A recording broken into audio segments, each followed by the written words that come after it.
This is the trap that the platforms and Russians are using. They are putting and say, no. You cannot say that this is a digital attack because it's freedom of speech, which is no. When I can show you data that this is manufactured, this is created, these are hundreds of accounts, 10,000 of videos that a natural person would not put there, that's not freedom of speech. But do you feel that Europe does stand in a different place now than in 2020? Are we better prepared for disinformation? I do think that we should speed up things. I think that we need more technology. You know, Russia wants to conquers the digital space and hopes to conquer the kinetic space, but it's gonna tell you, no, I'm doing freedom of speech. No, you are having this Internet Research Institute and you're paying people to invade our digital space. That's not freedom of speech. You know, it's intentional and it's done with a military mindset.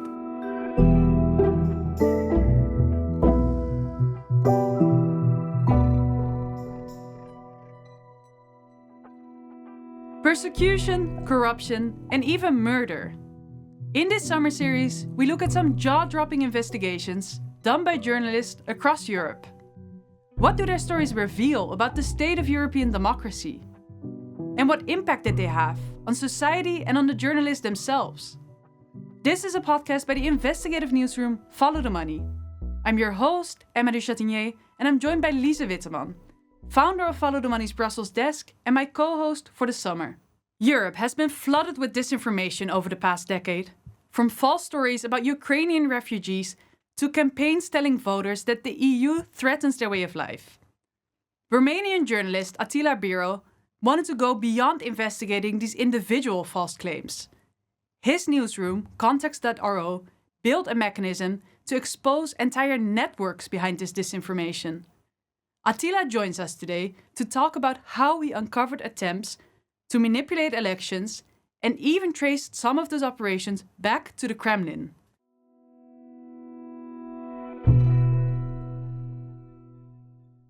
Welcome, Attila. Thank you so much for joining us. Thank you for inviting me. Could you just tell a little bit about who you are and the newsroom that you work for? Yeah, so I'm an investigative reporter in Romania, and from 2022 I started up a new independent outlet in Romania called Context.ro. And in 2022, Context.ro, right after it was founded, was already covering Russia's invasion of Ukraine and also working with Ukrainian journalists who had come to Bucharest, and Romania, of course, also borders Ukraine. What should we know about Romania in this whole geopolitical context? We have seen that with the Russians' invasion in Ukraine, there was a wave of disinformation that hit, first of all, Ukraine, but then also Romania and the region. And what we have seen is that there was like this wave of disinformation, this infrastructure in place, websites, accounts, all digital things, but there was nobody that would, effectively combat that besides NGOs, experts, and journalists. Yeah. We were like trying to battle these things. And I think the general immediate response by Europe as a whole, particularly by journalists and NGOs, as you also just said, was by doing a lot of fact-checking and also scaling up fact-checking to battle this disinformation. Why did you feel that alone was not enough? Because the sheer volume. The Russian government started the Internet Research Institute, which it's basically their laboratories of creating these digital attacks. We have seen this huge amount of this big infrastructure, which is cross-country, is cross-platform. It is structured. They are looking at what new technologies are there. We wanted to report on how technology, how disinformation is spread with the use of technology, and to be able to have the capacity to go in the details, and we created what is called the Fact Hub, where we work with our colleagues from Moldova, Ukraine, the Baltics, and Italy. So you really wanted to report on how the whole mechanism of disinformation worked in practice, in real life occasions, events, etc. Exactly. The philosophy that we want to be able to document this information from a mathematical point of view. So you look and you say, okay, every person has the right to say whatever, whatever crazy theory you have in your mind. Okay, say it, go like you would go on the street. That's a right. I truly believe in that. I support her. I will, fight for that forever. But what it should not happen is that the one person is pushed by these platforms, by this technology, and it's mimicked like this is like what all the population believes. Like these are hundreds of people, hundreds of thousands of people that think the same and say the same. So we are looking at and we are trying to look at how these things are amplified, from one account to seem that it's hundreds of thousands of accounts. To better understand this machine that you built, I think it's a good case is to go to the 2025 elections in Moldova. A lot of disinformation there as well, where you applied this method. Before we do that, what's good to understand about these elections in Moldova? So the elections in Moldova in 2025 were pretty crucial because Moldova is also a neighboring country to Ukraine. There's like Transnistria, tampon zone when there's like Russian troops. And then at the same time, it's also an EU candidate state. EU candidate state, and there are people there that are very fond of the EU values, and it was clear that it's gonna be very red-lined battle. They were like definitely pro-Russian and definitely some of them on the other side pro-EU, and it was for the Moldovan population was a clear choice. What was sort of your starting point? Was it an open-ended question, or did you have a particular suspicion? Where did you start your investigation? So you do searches on TikTok and you say Moldova election, you look, and you just scroll. And then when you see that there are accounts that are putting content about the election, you create your list that you want to observe and you input the accounts there. We created our system to be able to match whatever similar content is there and track the other accounts. So it's like, think of that Spotify refers to you. I like this pop song, I want to hear more of that type of song. So this is what we mimicked in our system. And that's how we ended up collecting 128 accounts that are putting out the same type of content. And what we have seen is that 9 months prior to the election, those accounts were almost dead. Posting nothing, saying nothing. Some of them were not even existing. Is that a big red flag, or is it more than just a red flag? I would definitely say it's a red flag but the spike in content was pretty clear 9 months before the election, and then progressing 6 months and 2 months before the election, a huge spike of content. So there were like thousands, I think 6,000 clips that we have seen that were pushed. These 128 accounts, was your impression also that they were working together and that they were coordinated? Well, yeah, that's exactly why we looked at them. Okay, but coordination, you need to understand it's not like there are like 128 people that go into an office and do that. Coordination was at some of the narratives and the period and the fact that the volume of what they are putting out there increased in the same time. So there are in the same bubble, in those same accounts, those accounts tried to share, to comment a lot in the clips. And then they trick the algorithm that amplifies it. To show them that, look, it seems that there are 128 people that post and like those and comment. So it must be something that it's important. So we need to put it in the screens of other people. Some of them deep fakes with, cartoonish, let's say, deep fakes with the president of Moldova that was saying crazy things. Or AI clips that were saying if Moldova joins the EU, the farmers in Moldova will not sell their apples no more. The agriculture will be obliterated. The gas price will go up to the sky. Doing fear-mongering, but with a clear set, a clear target to put in the mind of the people that EU is something bad.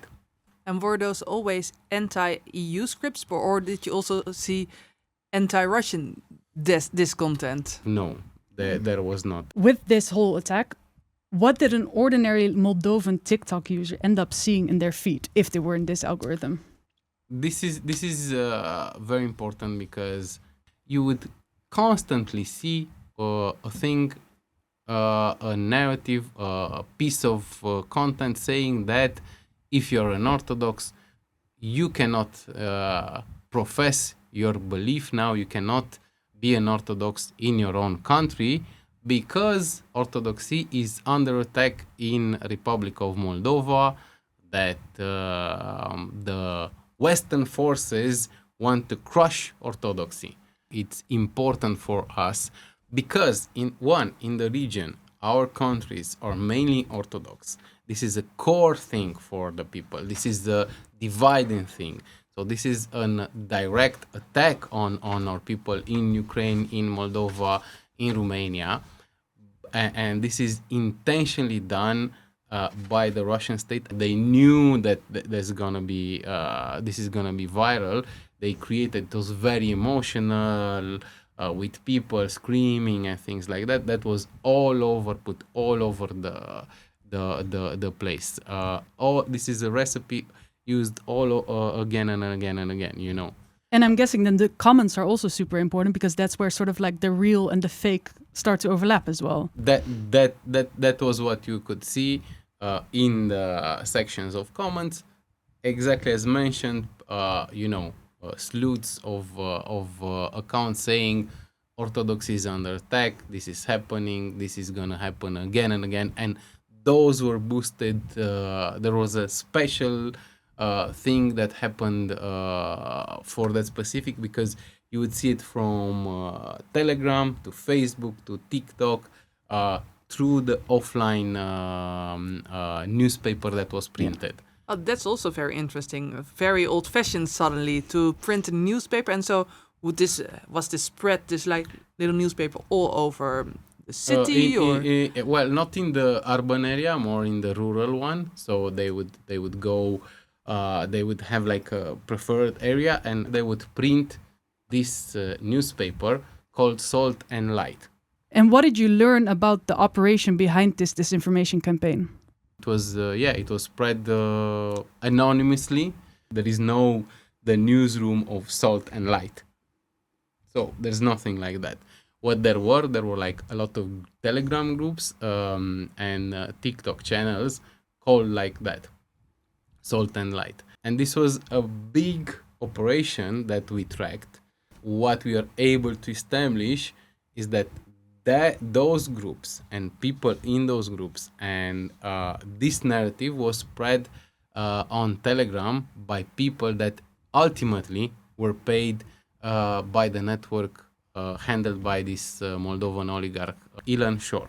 Russia is maneuvering all this infrastructure. And he's an ally of Putin, or what is his interest? Yeah, it's a stooge of Putin directly. He was paying for the propaganda to mess up the Moldova elections. So they were paying people by crypto to push this propaganda. And we have a recent investigation showing the transfer of money from a Russian bank through this crypto that it's handled by Shore, from that crypto to a few intermediaries, and in the end, two people who were pushing this type of narratives and this type of clips through the Telegram channels, and then the same content was on Facebook and TikTok, and in this newspaper, the Salt and Light. So how exactly did you prove this link to the Kremlin? Well, we got multiple information from also doing the investigation on Telegram, collecting this data with our own software. We pieced together also some criminal investigations that were done in Moldova from the police, and with sourcing it with our reporters. There are two reporters that we work from London and who were able to confirm these transactions. And actually, in our piece, we showed that the whole amount that could be tracked for the Moldovan election was over 100 million in USDT. This is like a cryptocurrency, which is kind of equivalent with 100 million in US dollars. Yeah, so that's a huge operation. Huge operation. When police and prosecutors wanted to seize the crypto wallets, the funds disappeared. So, but What do you mean disappeared? Out of the crypto wallet, basically. Yes. Oh. The authorities did their own part by stopping the money. So that was very important, because they were able to block some funds, some fiat funds, some of these transactions. So it was a good example, but it was doubled between, showing that there is this interference, that there are somebody is paying, that there are these groups, that there is this oligarch, and the concrete evidence. Look, there are hundreds of accounts, tens of thousands of videos put out there, so somebody is producing them and somebody is paying for them.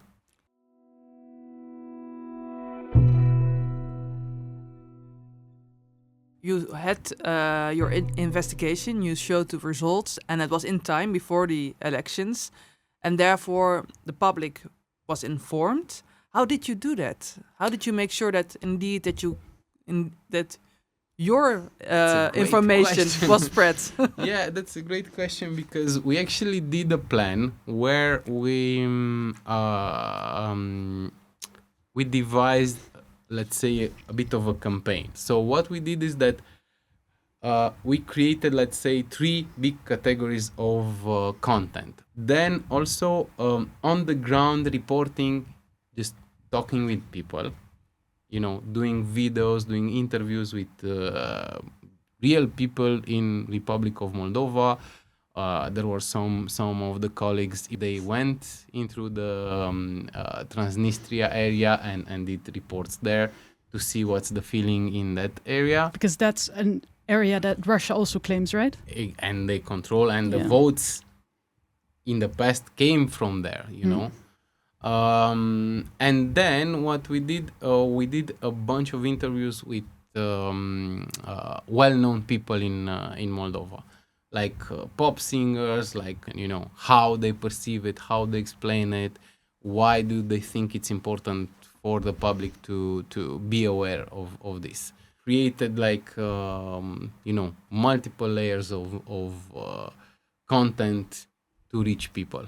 And to tell the people, be aware, not all the information that you see is really authentic.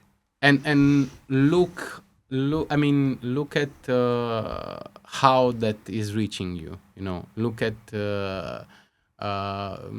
is that video clip trying to enact fear in you? Are there too many comments on that video and everybody's saying the same thing?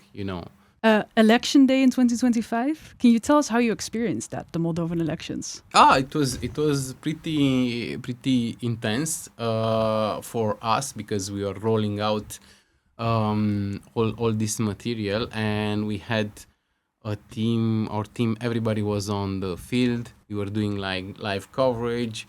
Election day, it's always like, a celebration and something exciting for us. After this huge campaign that Russia enacted in Moldova, the pro-European forces won the election and with a clear margin, and it could see that people had the information that they needed, and they enacted on it. This is a battle for, it's constant. They never stop.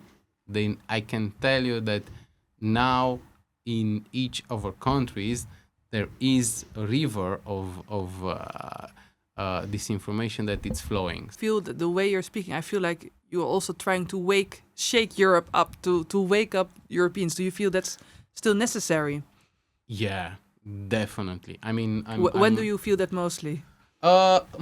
So I can tell you that I visited some Nordic countries in the last few weeks, and I had the feeling that the mindset, it's as we were in 2022. So a bit like, but maybe this is not that big. Maybe this is, we still need to be mindful of freedom of speech. This is the trap that the platforms and Russians are using. They are putting and say, no. You cannot say that this is a digital attack because it's freedom of speech, which is no. When I can show you data that this is manufactured, this is created, these are hundreds of accounts, 10,000 of videos that a natural person would not put there, that's not freedom of speech. But they always block this. There's still a lot of things that Europe does not realize, but do you feel that Europe does stand in a different place now than in 2020? Are we better prepared for disinformation? It's still, I think that the EU and some EU countries are preparing better. If you look, the Baltic countries, they're champions. They're, defending a lot of the territory on the informational, but on the other level. I do think that we should speed up things. I think that we need more technology, and the battle it's gonna be on technology, on computing. It's how much can we produce our own AI system to combat the AI. Because in that sense, what does being prepared look like? Prepared would look like being the forefront of technology, having our own technology, having our massive computing on hand, on site, to protect these citizens from these harmful technologies. But I do think that we need to speed up, to look at this also from like a defensive way. Russia wants to conquers the digital space and hopes to conquer the kinetic space, but it's gonna tell you, no, I'm doing freedom of speech. No, you are having this Internet Research Institute and you're paying people to invade our digital space. That's not freedom of speech. It's intentional, and it's done with a military mindset. We need to look at that, inform people, and say, hey, we're gonna take some measures, but it's to defend our territory.